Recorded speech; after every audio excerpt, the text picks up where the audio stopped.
It is 2000 hours. Good evening and welcome. This is the main news. My name is Patla Nipurem. I'm Vicky Maponga. Good to have you with us wherever you're watching us from tonight. Susan Masona at the Sign Language Desk. The headlines tonight. Top stories tonight. President Emmerson Mnangagwa hands over second batch of equipment to youths under the Presidential Youth Fund. The government to speed up the implementation of a homegrown smart traffic management system. I'll look at business news. Progress regarding the use of ZIG. Transactions have continued to increase since its introduction. We'll look at sport a little later. In Chicken Inn sick to end 7-match winless streak at home when they take on Gezi Platinum Stars tomorrow. Well, those are our headlines. We start with tonight's top story. President Emmerson Mnangagwa has demanded results from beneficiaries of various empowerment initiatives he is implementing across the country. Well, the president handed over equipment to youths under the Presidential Youth Fund at State House today. Our reporter Bruce Chawanda was there and he found this report. The second batch of equipment under the Presidential Youth Empowerment Fund arrived in the country, where youth from different provinces have been allocated. The 2 million Presidential Youth Fund is set to assist youth across the country to ensure they embark on income-generating projects to participate in economic development. President Emmerson Mnangagwa has availed equipment to young people to ensure that they commit to serving the nation. We continue both as ZANU-PF and as government to empower our youth, because the future of the country is in the hands of our young people. So it is critically important that we empower them now and see that they are committed to their country. They are committed to develop their country. They are committed as a younger generation to leave a mark behind for those who come after them, and they say, look at what we did when we were young people leading the youth. So we, as the leaders, are empowering them. So it's now up to them, as the youth, to make use of this equipment. I hope that down the line they should come back to me as president and say, Mr. President, you empowered us with this type of equipment, and this is the results of the empowerment you gave us. Zimbabwe, under the Second Republic, has come up with a number of initiatives to ensure the economy expands, and the Presidential Youth Fund is one of the examples that are meant to ensure youth are empowered to participate in economic development. Bruce Chawanda, SADC News, Harare. Meanwhile, youths have pledged to register companies and boost their capacity in order to administer heavy-duty equipment they received under the Presidential Youth Empowerment Fund.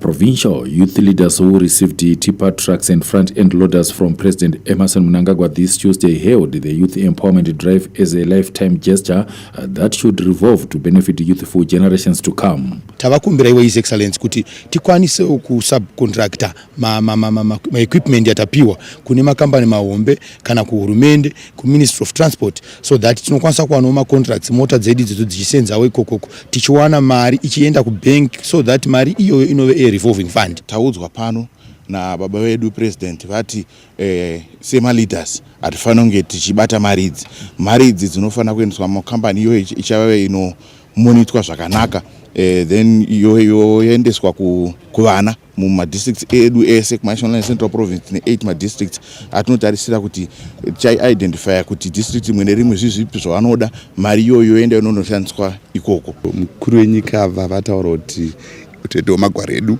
akafanira kumabasa emuroad ari kuwanika iwa ku Ministry of Transport, takuwana kuisawo matrucks edu achipinda under properly organized company, and also mines ari kuMash West mazhinji acho takuenda kuti tinoisawo marori edu under those contracts.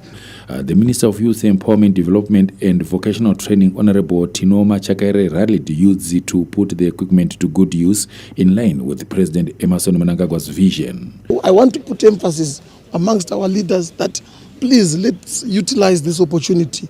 This opportunity is very important for us, and it only comes once in a lifetime. It has never happened, but because of His Excellency the President, we want to thank him and we want to applaud him over and over again. We create these opportunities for them. They can now start creating employment, their own businesses. That is, if they listen or understand what the President is trying to build in them. The Presidential Youth Empowerment Fund, being implemented under the theme Fuel the Youths, Ignite the Future, has seen youths receiving tractors to boost agriculture productivity and mining equipment to empower artisanal miners. 10 Time Mnengwa, ZBC News, Harare. Well, President Emmerson Mnangagwa has received a report on the state of affairs in the city of Harare, following a 13-month probe led by retired Justice Matthews Cheda. Our chief correspondent, Ruben Barwe, has more. 13 months ago, that is in May 2024, the President of the Republic, Comrade Emmerson Dambudzo Mnangagwa, created a commission to look at the affairs of city of Harare.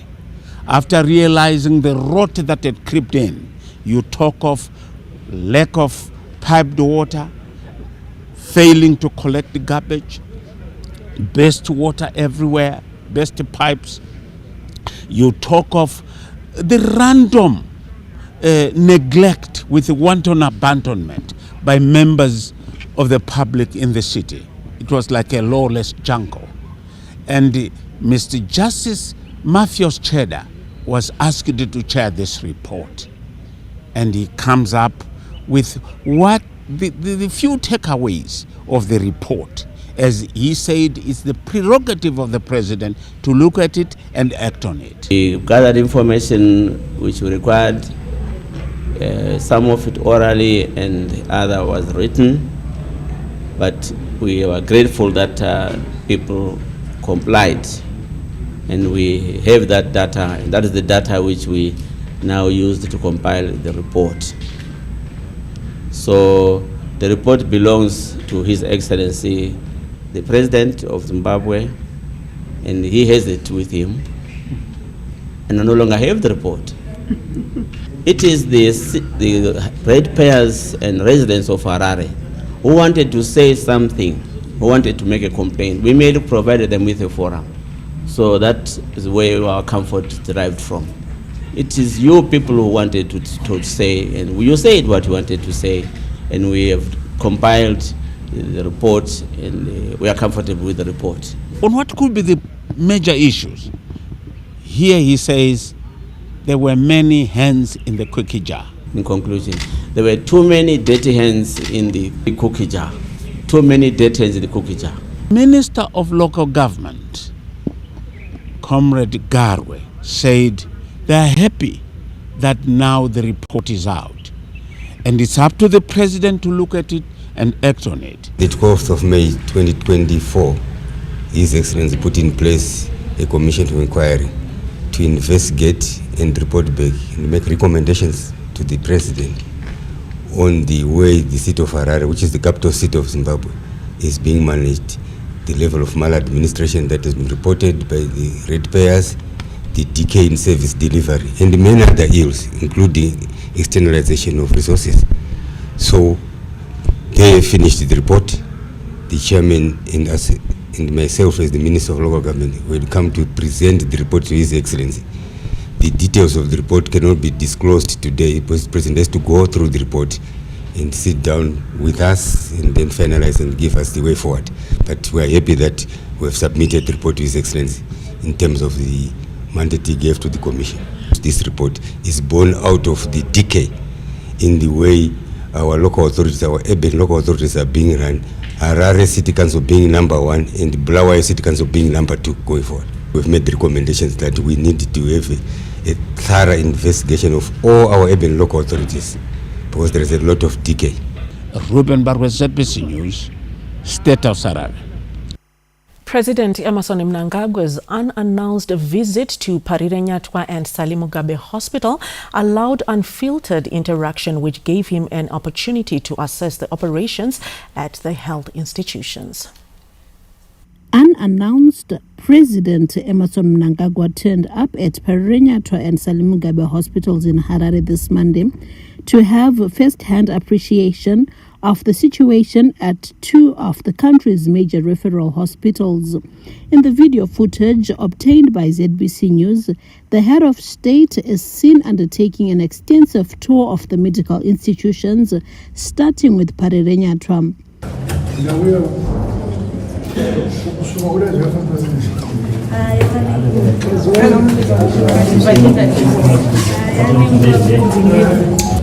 Kana wasvika panapa ndipo vanozoskupiwa makadzi pareception. Vapedza kupiwa makadzi vanozonomishwa mabhipi uko kune marooms nemachiremba anotaura. Machiremba anotaura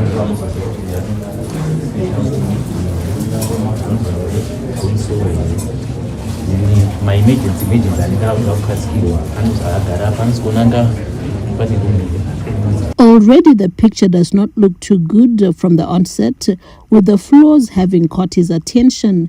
As he goes through the medical facility, President Mnangagwa is met with dilapidated infrastructure, with visuals showing a state of neglect. As he interacts with the staff on duty, President Mnangagwa is apprised on the needs of the institution. In the orthopedic unit, the medical personnel reveal the need for more theatres and machinery, and also highlight that they need to be capacitated to handle the country's growing population. As he listens intently, President Mnangagwa inquires on what needs to be done to address the challenges. Field of practice is orthopedic surgery, so we use consumables like plasters. So if a patient comes and they need a plaster, you are going to need plaster material for that patient. Then for the adults, we operate a lot of our adult patients. Broken thigh bones, broken leg bones, fractured hips, and you need metal implants. And they tend to just be more expensive than most surgeries that are performed. So one of the challenges we have is just getting implants for our patients, because once you use it on a patient, you cannot reuse it on another patient. So whom should we capacitate?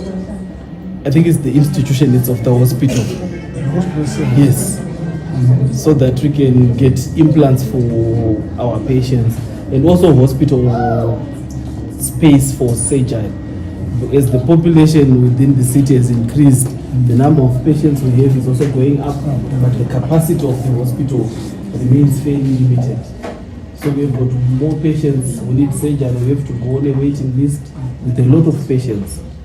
So sometimes we end up operating patients, sometimes on a Friday, sometimes on a Saturday and a Sunday. So all these patients have to wait for an operating list that we have once a week. There are other teams that are also admitting.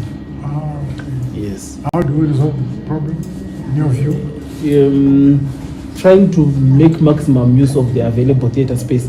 There are some theatre spaces that can be renovated for use, but they need equipment. Yes, so that maybe we can start there. Okay. Okay, anything. Okay. President Emmerson Mnangagwa also took time to interact with patients at the pediatric unit at Salimugabe Hospital.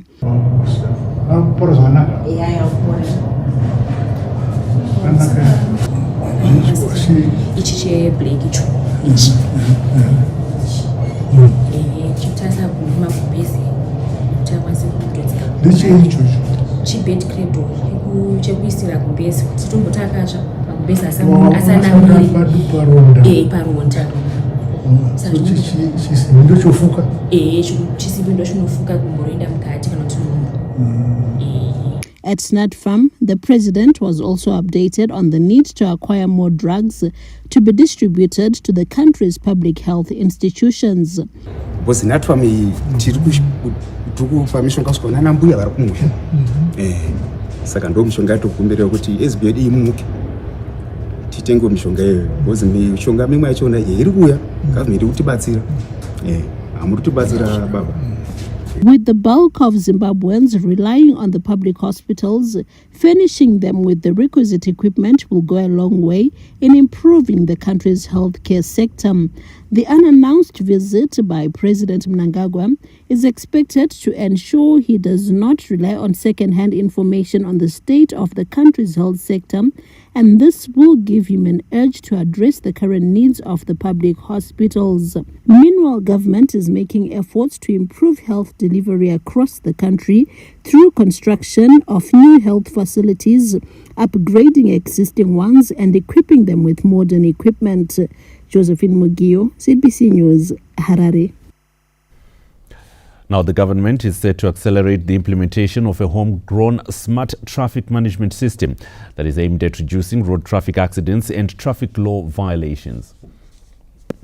In a post-cabinet media briefing this Tuesday, the Minister of Information, Publicity and Broadcasting Services, Dr. Jenfan Muswere, confirmed that the implementation of the homegrown smart traffic management system will help save lives on the country's roads and address challenges like unwarranted traffic congestion. The government of Zimbabwe is set to accelerate the implementation of a homegrown smart traffic management system after Cabinet had approved rolling out of a proof of concept in 2020, which was subsequently utilized during the COVID-19 period and thereafter. This is meant to address unwarranted traffic congestion, road accidents, and traffic law violations.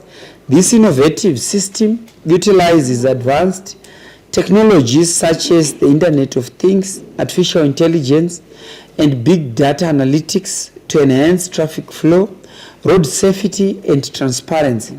He added that Cabinet also deliberated on the amendment of the Public Service Act. In terms of the Public Service Act, Chapter 16.01, which is being amended to align to the Constitution, as well as to provide for the establishment of the Public Service Academy. The Academy is meant to provide for continuous professional development and training of members of the public service. The bill provides that members of the Public Service Commission will be required to disclose their assets in terms of the corporate governance unit as per the dictates of the Public Entities and Corporate Governance Act.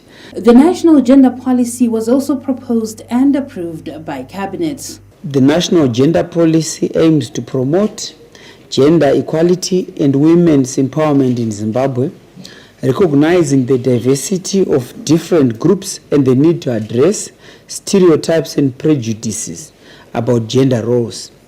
The policy is informed by regional, continental, and global legal frameworks and conventions that promote gender equality, as well as the Constitution of Zimbabwe, which prohibits discrimination based on sex, gender, disability, and marital status. The policy's objectives is to ensure that we promote gender equality and equity in all sectors, set national priorities, provide a guiding framework for gender mainstreaming, and strengthen coordinated planning, implementation, monitoring, and evaluation of gender-related programs.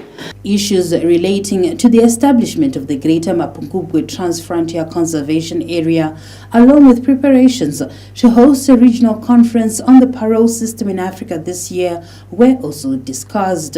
Olin Ndori, ZBC News, Harare.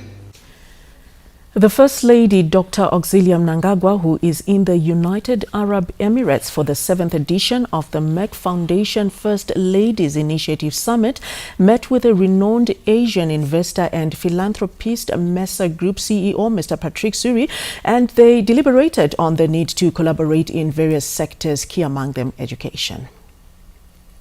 The First Lady, Dr. Auxilia Mnangagwa, who is in United Arab Emirates, Dubai, to participate at the 7th edition of the MEC Foundation First Ladies Initiative Summit, met with renowned Asian business mogul and philanthropist Mr. Patrick Suri, who expressed keenness to establish ties with Zimbabwe by collaborating in various areas including education, mining, and infrastructure development. Dr. Mnangagwa, who arrived in Dubai this Monday, received a warm welcome from Dr. Rasha Kelej, who is the MEC Foundation CEO, and other dignitaries. The MEC Foundation First Ladies Initiative Summit, set for the 18th and 19th of this month, will convene First Ladies from across Africa and Asia to advance dialogue and collaboration on various issues, including health-related challenges. The The First Lady, Dr. Mnangagwa, who is the Make More Than a Mother ambassador for Zimbabwe, has forged a robust partnership with the Make Foundation, focusing on capacity building in critical health specialties, most notably in infertility and embryology. A collaboration with the foundation has also extended to public education campaigns aimed at raising awareness around infertility and promoting the prevention of non-communicable diseases. Several women battling infertility have also been empowered economically owing to the collaboration. During the meeting with the First Lady this Tuesday, Mr. Pratik Suri, who is also a philanthropist of repute, said he reads a lot about Zimbabwe and he is amazed by Dr. Mnangagwa's work and by a lot of potential the country has, as exhibited by the facilities it has established, which has prompted him to want to establish a university in Zimbabwe. According to Mr. Suri, he intends to construct an institution of higher learning, which also prioritizes sport in Zimbabwe. The First Lady welcomed the development, saying the establishment of the university will come in handy in curbing drug and substance abuse among youths. The need for the construction of students' accommodation was also high on the agenda, with the First Lady highlighting that it is key in improving the social well-being of students. Dr. Mnangagwa also dwelt on the need to establish universities in all the country's provinces in line with the country's devolution agenda. Possible areas of collaboration in the mining sector were also explored during the meeting. We are now having these problems of our youth in drug and substance abuse. So if they are in a university and there's some sport, it will make our children be focused. So that will be the first university that drive for sports. And remember, we have in our country, we have a Ministry of Sport. Okay. This ministry, I think, will be very happy if they hear that we're now taking this to the university level, dealing with the sports. That will be very good, so that you come up with a program and how we want that university to be driven. Because in our country we have 10 provinces, and I think all the provinces want to have you to have should be near the capital. And Zimbabwe also is in mining. Mining, yes. You mentioned education, mining, and infrastructure. All that, we are still a developing country, and we need business people like you to come and build in our country, and we have that business between our business people and the government. Mr. Pratik Suri marveled at the First Lady's humility, highlighting that he is confident that collaboration between his company and Zimbabwe will be of mutual benefit. We are actively involved in large capital ventures in Africa market, like infrastructure, mining, roadways, shipping, and AI. In education specifically, I see Zimbabwe has a lot of potential because Zimbabwe is coming up with sports facilities also.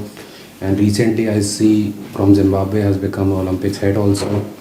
And a lot of activities and significant movements have been done from Zimbabwe. So I see an opportunity in education sector to open a university combined with the sports thing, like the element of sports is also focused on the university in Zimbabwe, specifically near to the Harare area.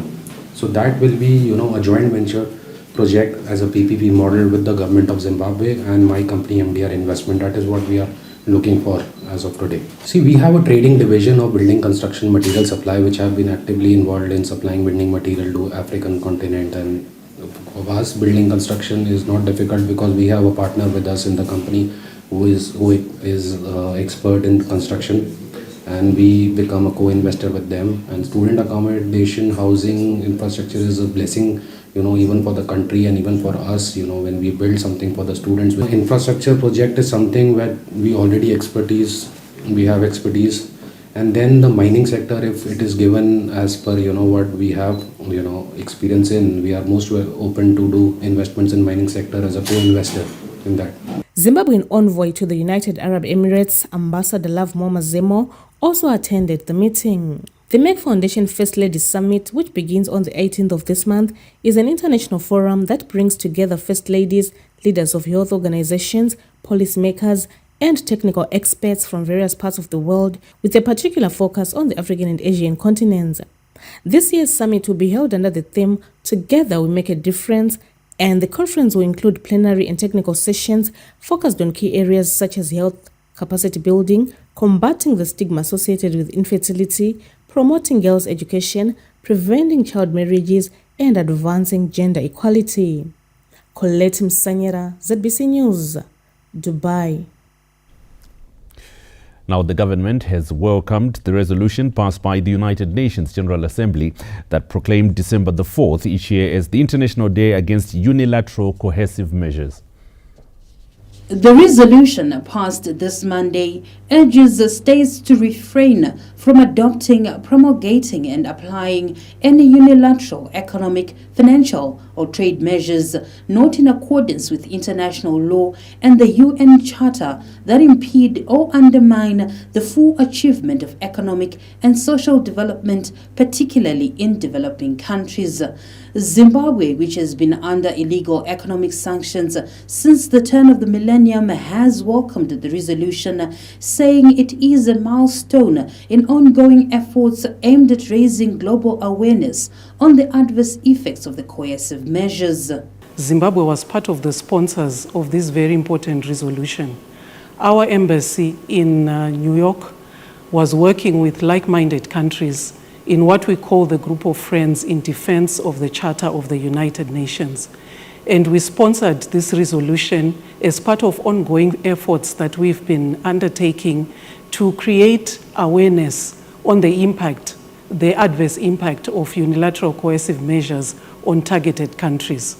The adoption of this resolution, therefore, by the United Nations General Assembly is another milestone in the ongoing efforts aimed at raising global awareness on the adverse impact of these unilateral coercive measures, which are imposed not in accordance with international law. A spokesperson for the Ministry of Foreign Affairs and International Trade, Mrs. Pelisiwe Dawanyika, added that the declaration is in tandem with the findings of the Special Rapporteur, Professor Alena Dohan, when she visited Zimbabwe in 2021. You will recall that the Southern African Development Community adopted in August 2019 a SADC Anti-Sanctions Day, which is commemorated every year on the 25th of October. We also have the United Nations Special Rapporteur on Unilateral Coercive Measures, Professor Alena Dohan, who has done a lot of work at UN level to create awareness on the impact of these unilateral coercive measures. The resolution was adopted with 116 votes in favor. Global North countries, including EU states and Australia, Canada, Japan, and the United States, vetoed against it. Olin Ndori, ZBC News, Harare. The Grain Marketing Board has so far paid wheat farmers more than 280 million ZiG for wheat deliveries after receiving an additional 52 million ZiG from Treasury this week. The Grain Marketing Board, GMB, has made significant strides in clearing outstanding payments for wheat farmers following the release of an additional 52 million ZiG. GMB Chief Executive Officer Mr. Edson Badarai told ZBC News that the development follows their recent settlement of the United States dollar component amounting to 33 million United States dollars, which they owed to farmers. We received 52.1 million ZiG for the farmer payments. This follows the completion of the payment of the USD, which we did 2 weeks ago, totaling 33 million USD. To date, we have paid now 282.1 million. We would want to thank our Honorable Minister, Dr. A.J. Masuka, for facilitating these payments and financial resources with this engagement with Treasury. We want to appreciate our farmers for the resilience and patience that they've had with us as these resources continue to be mobilized. Government has since set a target to plant 120,000 hectares of wheat this season to produce 600,000 metric tons of the cereal crop. John Nandara, ZBC News, Harare. Well, a call has been made for the establishment of an assistive devices fund to help people with disabilities to meet their needs. The need for the nation to continuously unite in support of people with disabilities came under the spotlight when representatives of people with special needs held a crucial caucus with the senators this Monday. It's very difficult to get in the in the combi, because the combi driver and the conductor, they feel maybe you are delaying them because you have a wheelchair and yourself, you need somebody to help you to get in the wheelchair, to get in the bus. So by the time you get to work, you are actually late because they are rushing. They want money, they want to take people. They will leave you because you are a burden and you take time to get in the combi. Syllabus chayo yemuchikoro haisati yava disability friendly. Training inoitwa kuma colleges kuno trainwa maticha edu havasati vane component yakakwana inotaura nezve disability kuti vagogona kushanda nemwana akaremara. Sometimes people who use wheelchairs are being asked to pay for the wheelchair as well, which means it's 3 times the cost of the of travel. So we see that these costs are impacting a lot on persons with disabilities. Initially, members of Parliament were not aware of barriers and challenges that persons with disability face. As we journey together, let's spread this awareness to other legislators, committees, as we expect to see action. After the discussion, senators congregate on the need to take the issues raised up. We are going to sit down, look into the issues, and also we are about to go out and meet some of the disabled persons in all the 10 provinces and make a report which we are going to debate in Parliament. Ticharamba tichisimudza dzimwe dzenyaya kunyangwe kumaminista kuti tinzwe kuti pavari kubata basa nyaya idzodzo vanodzitarisa sei.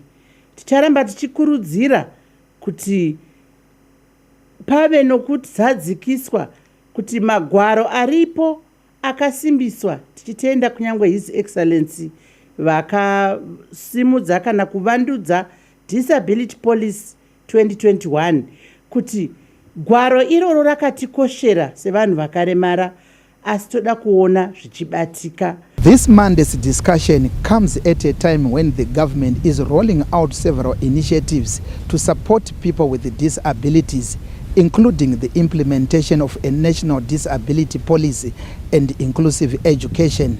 Peter Chivima, ZBC News, Mount Hamden. Remember, we always endeavor to keep you updated on what's happening locally, regionally, and internationally. And you may catch up on the stories that we are tracking for you on our website at www.zbcnews.co.zw. Across all social media platforms, you may find it at ZBC News Online. Right. There are more stories to come on this bulletin. This is what you can look forward to. We'll be looking at your business news, where the central focus is on the uptake of ZIG transactions. We're hearing that there is a continued increase since its introduction. And in sport, Chicken Inn seeking to end their 7-match winless streak. They're taking on Gezi Platinum Stars tomorrow. We'll be giving you what to expect in that fixture. Be sure to join us for that and a whole lot more when we come back.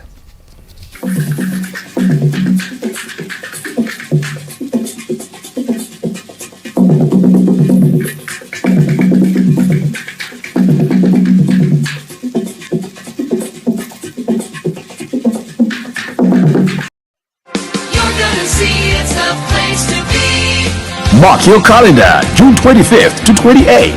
Victoria Falls hosts the 2025 Zimbabwe National Chamber of Commerce ZNCC Annual Congress at Elephant Hills.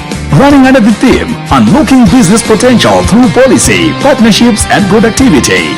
Join top business minds with Honorable VP Dr. Chiwenga as the esteemed guest of honor and keynote speaker Dr. Arikana Juhombori. Enjoy the Gala Dinner National Award Ceremony, plus the inaugural Presidential Golf Tournament on June 27th. For registration, visit zncc.co.zw or call 0242 770244. ZNCC, the voice of business. You're gonna see it's the place to be.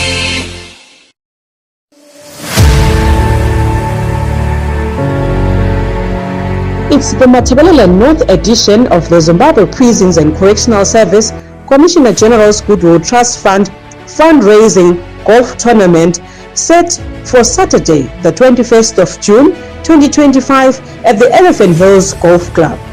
Come and play golf and network with the ZPCS officials, participants, and other stakeholders expected to grace the event in the background of the mighty Victoria Falls.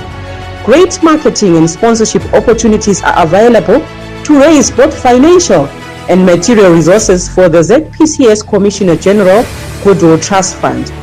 Be there in Victoria Falls on Saturday, the 21st of June at Elephant Hills Golf Course for the ZPCS Commissioner General's Goodwill Trust Fund, Matabeleland North. Swing the golf club for a good cause. For further details to participate, please contact the telephone numbers indicated below. See you there. Vakuru vedu vemakare vaiziva kurunga zvinwiwa nezvekudya zvinobatsira kuti ugare wakagwinya. Isu veCaptain takaona zvakakosha kuti tibike Captain Ginger Wise tichishandisa zvinwiwa izvi. Gara wakagwinya neCaptain Ginger Wise. Tibatei pa 0775 135 800. Captain imnaka nesimba muchinwiwa chimwe chete. Asilwela ukunqoba kuphela, kepha silwela ukwakha isizwe esinohlonze.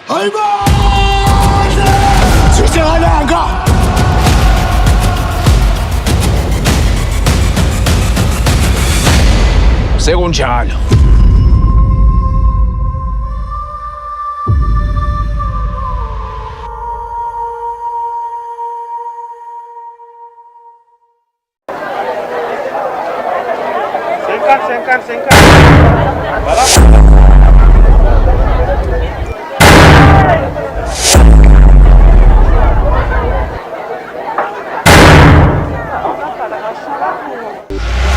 If you drink, be responsible.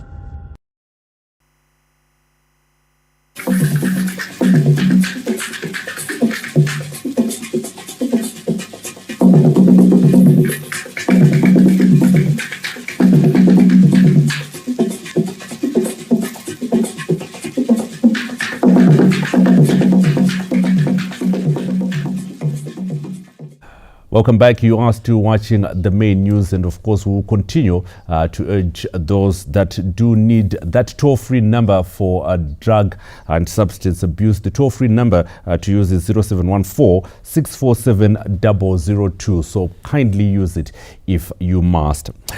Now, Lionel Mazarire of Chinoi Technical College in Mashonaland West Province has been elected as the child president for 2025 to 2026 after elections that were held in Harare yesterday.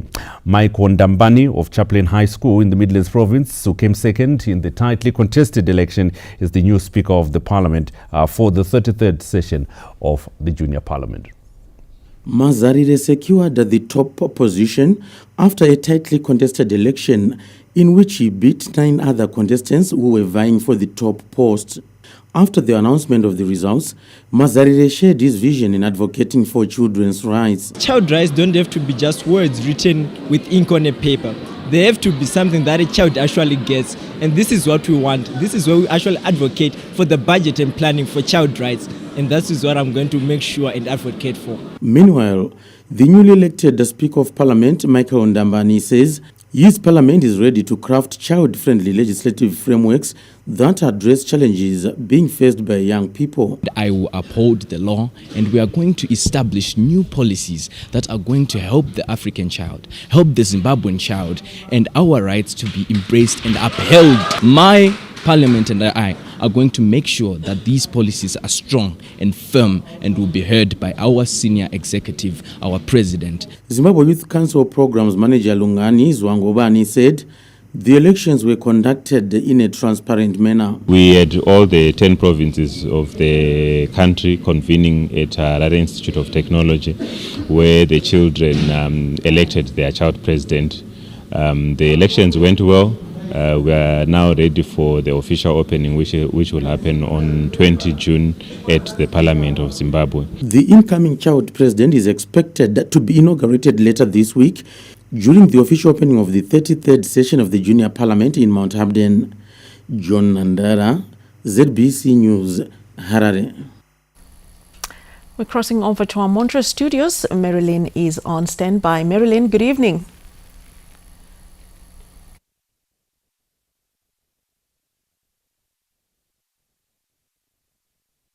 Good evening and many thanks to you, Vicky and Butler. Now, in a story of bravery and survival, a 29-year-old man from the Woodlands resettlement area near Victoria Falls narrowly escaped death after a brutal lion attack over the weekend.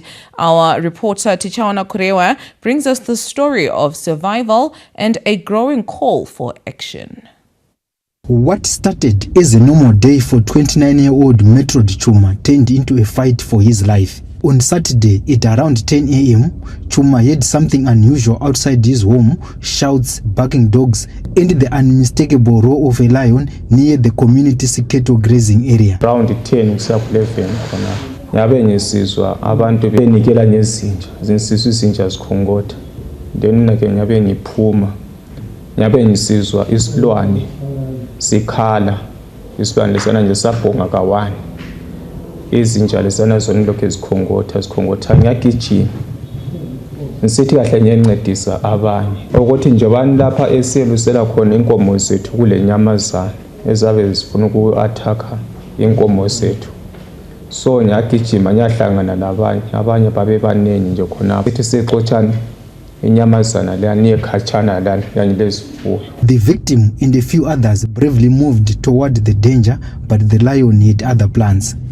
Isilwane lesana sona sabe siyangena lapho kuminyane khona lapho eceleni lesifuyo so laphana nyabe ngisiyangena mina egangeni lapha abanye basala lapha nesifuleni bathi besaleyo esifuleni kwatholisana kuyikuthi mina esengingene khona sengingene endaweni enjani wrong isilwane lesana sona ngisabe sisiyaphenduka biyekhi futhi emuva mina nginganazelele ukuthi uhamba njani phambili isilwane lesana sona sithe sesiphenduka sona sabe siyathuthela esayidini yami nalapha engikhona khona ngiyiwana abanye laba bisele esifuleni isilwane lesana ekho isikhathi nyeqela ke singimbamba ningakasiboni. The lion bit off his thumb, clawed his hand and head. Injured and bleeding, Chuma stumbled toward a tree and cried for help. Chuma was rushed to Victoria Falls Hospital where he remains under medical care, nursing deep wounds. The lion is alleged to have killed a neighbor's cow the day before, and after attacking Chuma, it went on to maul 2 donkeys. As Chuma recovers, his community remains on edge after losing more than 50 cattle to wild animals this year alone. Government has reaffirmed its commitment to resolving Bulawayo's persistent water challenges, largely attributed to dilapidated infrastructure, with significant funds already dispersed towards rehabilitation efforts. Bulawayo continues to face water supply challenges, with many suburbs experiencing prolonged periods without running water due to frequent breakdowns in its antiquated water pumping and distribution systems. Bulawayo Minister of State for Provincial Affairs and Devolution, Honorable Judith Ncube, told ZBC News this Tuesday that government dispersed funds to accelerate efforts aimed at overhauling the city's water infrastructure and ensuring consistent supply to residents. The government has dispersed 22.755 million ZIG for short to medium term interventions. There is continued engagement between the Bulawayo City Council and the Procurement Regulatory Authority of Zimbabwe to streamline procurement processes that are delaying the implementation of critical projects. Providing insight into the short-term strategies, Bulawayo Mayor Senator David Coulthard highlighted immediate measures being pursued to bolster the city's water security. You will have seen recently that government has approved the construction of Glass Block Dam, and we are in the final stages of reaching a water offtake purchase agreement with the consortium which has been approved by government to build that dam and to operate it for a 25-year period. That dam, when constructed, will be a game changer in the short term. He has not invested in our water assets as it should have done. While these immediate and medium-term interventions are being implemented, the long-term solution for Bulawayo's perennial water woes remains on the ongoing Lake Waishangani project. Yolanda Moy, ZBC News, Bulawayo. The active participation of local communities in international conservation forums has been widely recognized as essential, given that decisions made at these gatherings directly influence their livelihoods and well-being. This came out at a stakeholders engagement held in Harare this Tuesday, ahead of the Convention of International Trade in Endangered Species of Wild Fauna and Flora Conference of Parties in Azerbaijan later this year.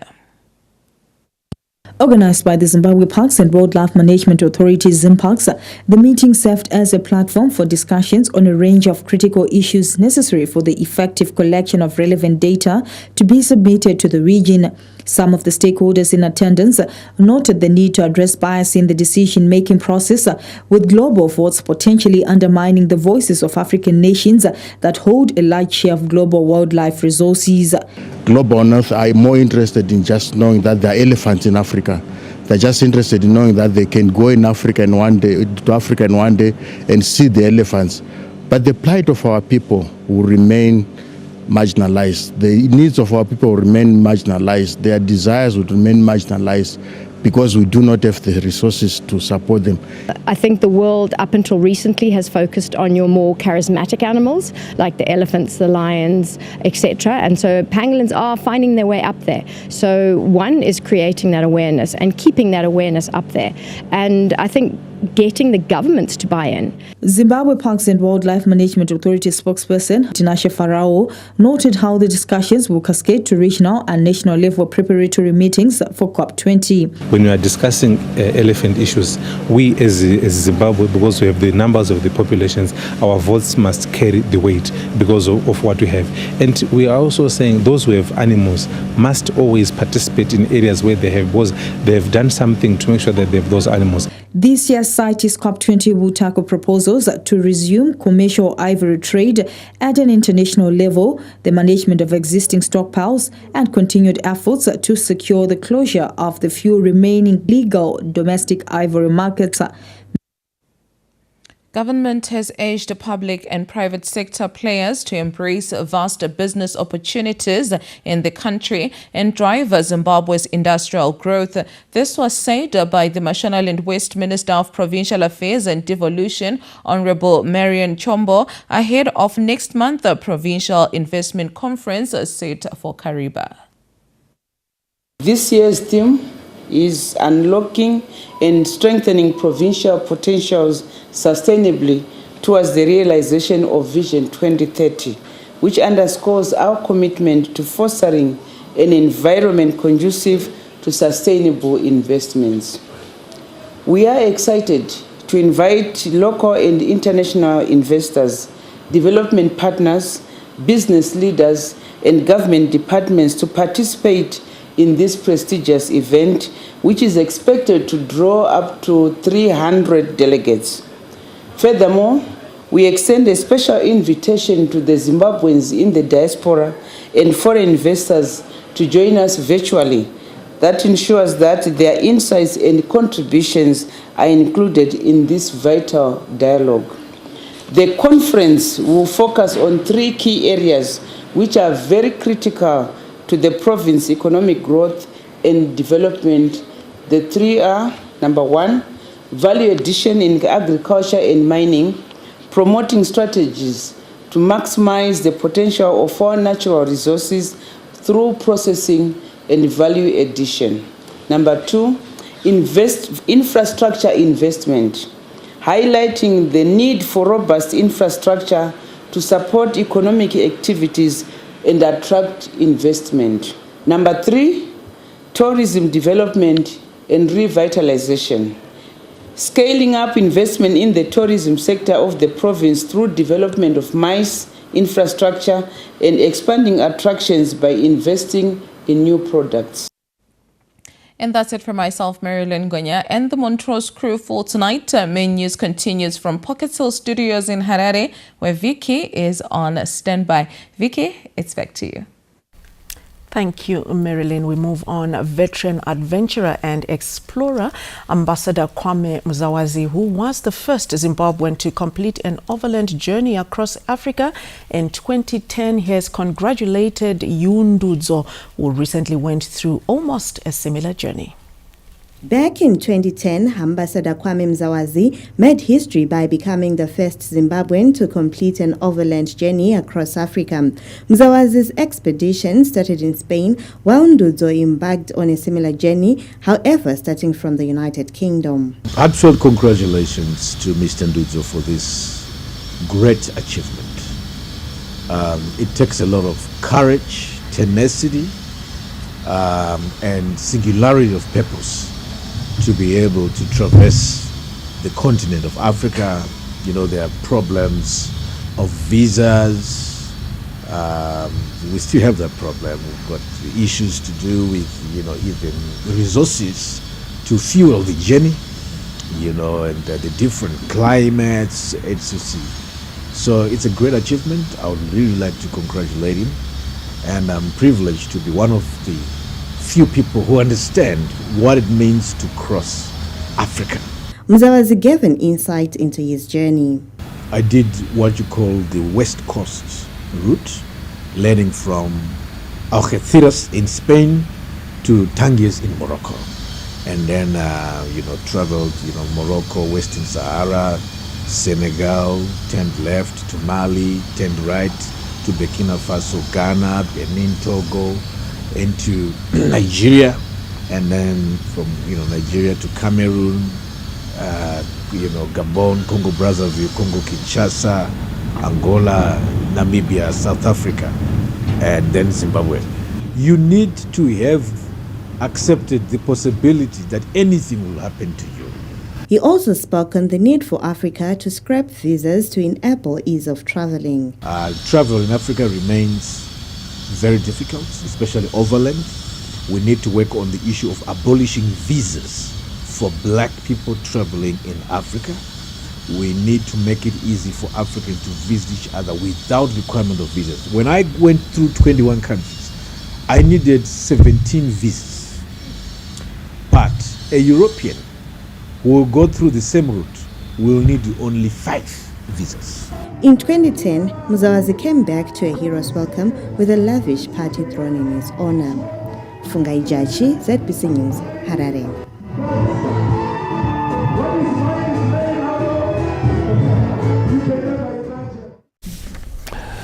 Now, the Southern African Development Community SADC is pushing for rapid ratification of the SADC University of Transformation by member states, a move that is deemed critical for the region's industrialization goals. SADC member states are looking at various avenues of accelerating industrialization in the region through education and innovation. The SADC industrialization roadmap emphasizes human capital development and innovation as primary drivers of productivity. This emerged at the SADC Education Senior Officials meeting held in Harare this Tuesday. We gather to advance our collective vision for a transformed, competitive and industrialized SADC region, anchored on education, innovation, science and technology development. Today we stand at the crossroads of opportunity, where SADC industrialization strategy, the protocol on education and training, and the science, technology and innovation agenda should converge to shape our future. Our focus must be on quality of education, that is ensuring access to quality education for all, with a focus on STEM education and digital literacy. Member states also expressed their desire to harness digital technologies, invest in innovation and education, and also bridge the historical gap between academia and industry within the SADC region. John Nandara, ZBC News, Harare. A Harare businessman is counting losses after being robbed of $500,000 United States dollars in the Central Business District yesterday. Keeping huge sums of money at his premises backfired for an unnamed Harare businessman who was robbed at the corner of Cameroon and Albion streets in the Harare Central Business District this Monday. Zimbabwe Republic Police National Spokesperson Commissioner Paul Nyati confirmed the news and warned the people against keeping large amounts of money in unsecured premises. This latest incident follows a series of similar cases. We just urge the public to be patient and also to implore business people, to implore companies to bank money with financial institutions and avoid, letting each and every employee know how they conduct their financial transactions, because it is clear yesterday information leaked. So we are investigating, and I can assure you the law will take its course without fear or favor. A week ago, a Harare man, Joseph Maruta, reportedly lost $185,000 and a firearm in Rua. Earlier this month, a man from the Madokero suburb of Harare lost $280,000 in a robbery at his home. Meanwhile, former Cabinet Minister Walter Muzembe has been remanded in custody to the 1st of July after the court dismissed his application to cancel outstanding warrants of arrest. Muzembe was arrested on Friday by members of the Zimbabwe Anti-Corruption Commission on allegations of defaulting court proceedings linked to criminal abuse of office and theft of trust property, which dates back to the time when he was a cabinet minister. In his court appearance this Monday, the state ordered Muzembe to submit the reasons why he defaulted court proceedings sometime in 2018. Peter Chivima, ZBC News, Harare. Well, we're off to a break. When we come back, we'll look at business news.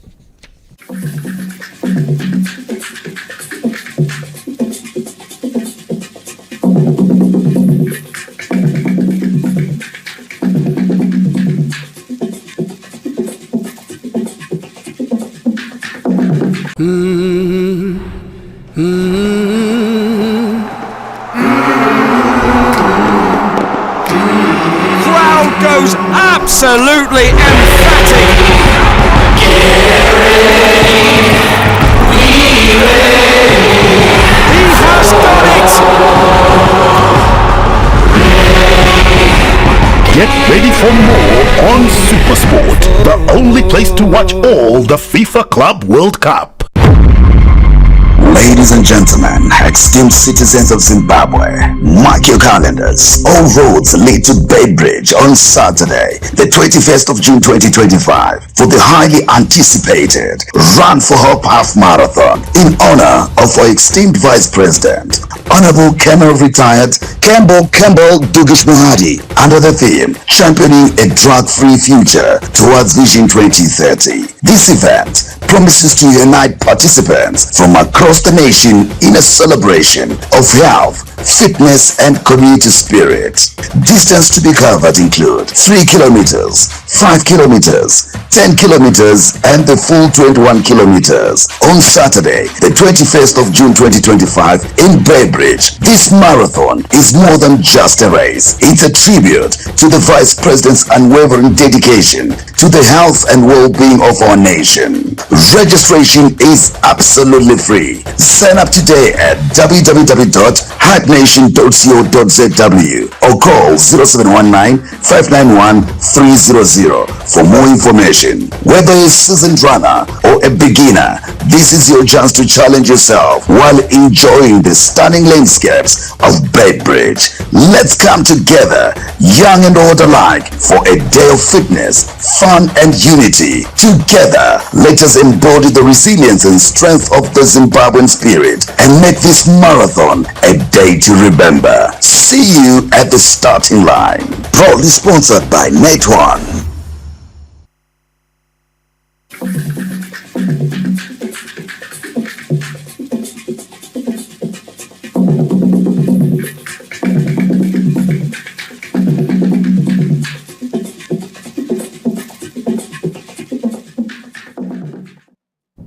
Welcome back. Now, the local ZiG currency continues to experience widespread usage in the economy, with latest statistics showing that local currency transactions on the national payment system have risen by 17% since the introduction of the currency in April of 2024. The Reserve Bank of Zimbabwe Monetary Policy Committee held a meeting this Monday and resolved to continue with the tight monetary policy path that has sustained low price levels, manifesting in ZiG monthly inflation levels of below 1% for April and May. In its statement released this Tuesday, the Apex Bank has acknowledged that the new ZiG currency continues to enjoy widespread usage, as demonstrated by an increase in local currency transactions on the national payment system from 26% in April 2024, when the ZiG was introduced, to 43% as of 31 May 2025. The Reserve Bank of Zimbabwe also noted that local currency deposits and ZiG reserve money are fully backed by a foreign currency reserve chest now worth over $700 million. Hence, some of the resolutions made by the MPC include maintaining the bank policy rate of 35%, which syncs with the projected annual inflation rate of 30% by year end. The RBZ contends that these policy positions will sustain the projected 6% annual economic growth, which has been buoyed by the successful 2025 agricultural season. Meanwhile, the RBZ has notified the investing public that mop-up sales for gold coins have been suspended. The mop-up exercise was meant to clear existing stocks of gold coins which were unsold and redeemed when the sale was suspended in April 2024. The central bank advised that new sales shall resume once there is sizable stocks of redeemed coins, adding that the coins remain tradable instruments and redeemable in the market. Owen Mandova, ZBC News, Harare.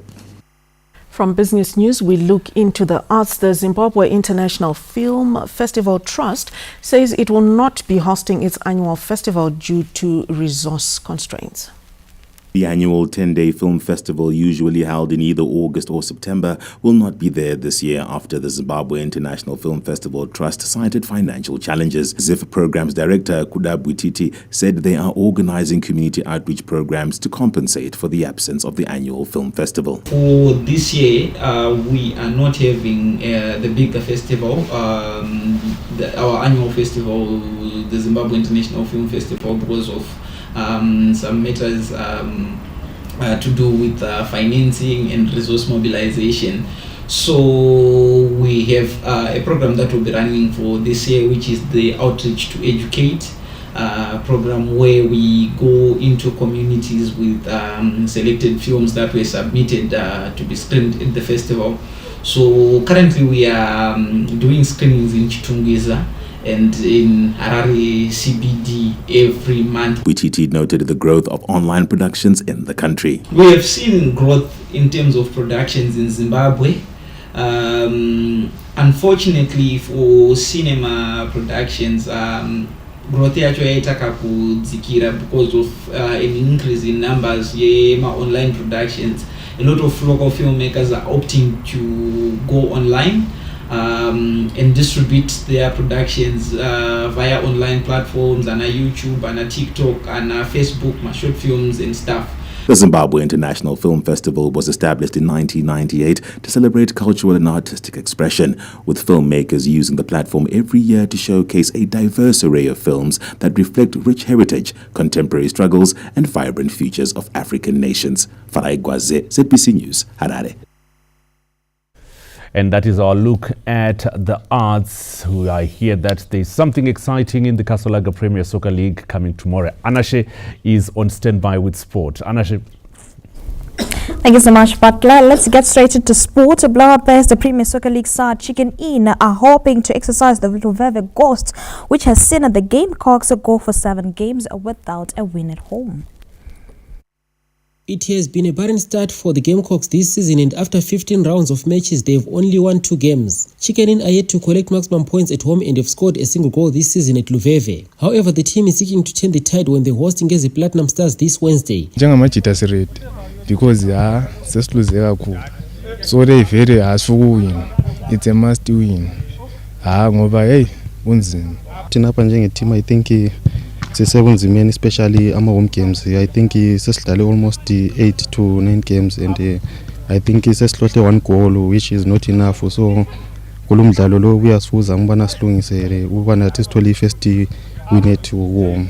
Several other matches are lined up for the midweek, with Tail One hoping to continue their good form when they host ZPC Kariba this Wednesday. Herentals lock horns with FC Platinum at Rufaro as defending champions Simba Bora host Pikita Minerals. Manica Diamonds welcome Highlanders to Sakuva as Greenfield entertain Scotland in Chisumbanje. On Thursday, Dynamos play Yada at Rufaro as log leaders Moz host Capes United at Ngoni Stadium in Norton. The fixture between Kwekwe United and Triangle set for Bata concludes matchday 16 fixtures. Mtokozi Stu, ZPC News, Bulawayo. Shishavane-based side FC Platinum are hoping to continue with their dominance over Herentals when the two teams lock horns in a Kasolaga Premier Soccer League match at Rufaro Stadium this Wednesday.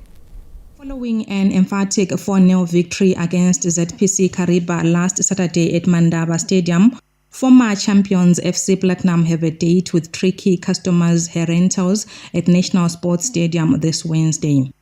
FC Platinum have dominated games against Herentals, who broke into the top flight in 2018, winning 5 and losing twice in their last 7 clashes, but they remain cautious of the students. FC Platinum coach Norman Mapeza says victory against the students in the capital is what they need to get their PSL campaign on track. It's all about momentum. It's all about building momentum going forward.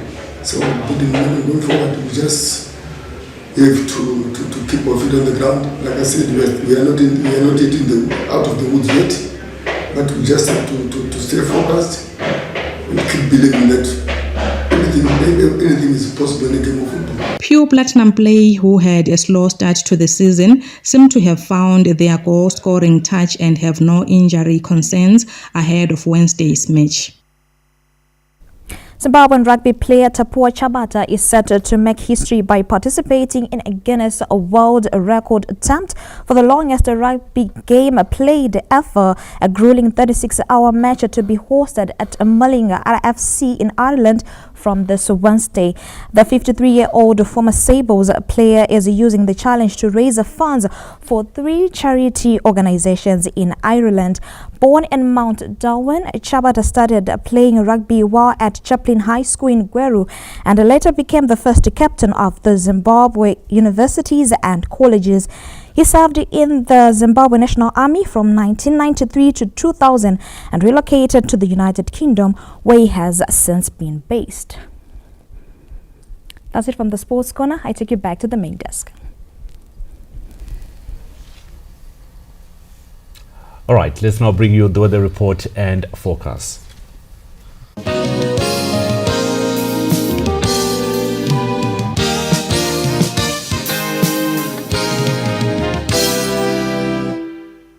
Good evening, Zimbabwe, and thank you for joining us in today's edition of the Weather Report and Forecast. My name is Bawa Maketa. It was cold in the morning throughout the country, though it became warm in the afternoon. There were some instances of ground frost in some areas. We also had some cloudy conditions over the extreme northeastern parts of the country. Now, going into tomorrow, we're also expecting the same situation to prevail throughout the country. That is, it is expected to be cold in the morning with some chances of slight drizzle, especially over the eastern highlands as well as areas around Matopo and around Henderson. We're also expecting some cloudy conditions over the northeastern parts of Harare, and these should only last for a few hours. In terms of our temperatures, we're expecting lower temperatures over the main watershed, but we're also expecting some a little bit higher temperatures over our valleys, that is the Zambezi as well as the Limpopo and the Sawe valleys. In terms of the maximums, again, we're expecting a little bit lower temperatures over the central parts of Zimbabwe, and this should range between 24 and 26 degrees Celsius, but we can also expect some temperatures to the tune of 30 degrees, especially over the north and southern parts of Zimbabwe. Now, let us take a detailed look at the forecast for our major holiday resort areas as well as our major cities. Starting with Bulawayo, we were expecting mostly sunny conditions over the next coming week, with temperatures ranging between 8 and 12 degrees Celsius, and the lowest temperatures being expected from Sunday into Monday next week. In Matobo, we're expecting the same situation. Temperatures range from 7 to 11 degrees Celsius in the morning and 23 to 26 in the afternoon. Gwanda, mostly sunny conditions with cold mornings and mild afternoons. Lupane, sunny conditions are expected throughout the week. Victoria Falls, again, sunny conditions are expected throughout the week. Gweru should be cold in the morning, especially from Sunday next week. Kwekwe should be cold again in the morning, and sunny conditions are expected. The same is expected for Kadoma. Chinoi should expect the same conditions as well. In Harare, we're expecting mostly sunny conditions and temperatures between 7 and 12 in the morning. Kariba, temperatures will be a little bit higher in the morning. In Masvingo, we're expecting cooler temperatures in the morning and mild in the afternoon. Bindura, mostly sunny conditions are expected. That is the same expectation for Nyanga Izo as Marondera there. Now, Zimbabwe, that's all we had for you in this edition of the Weather Report and Focus. Thank you and enjoy the rest of your viewing.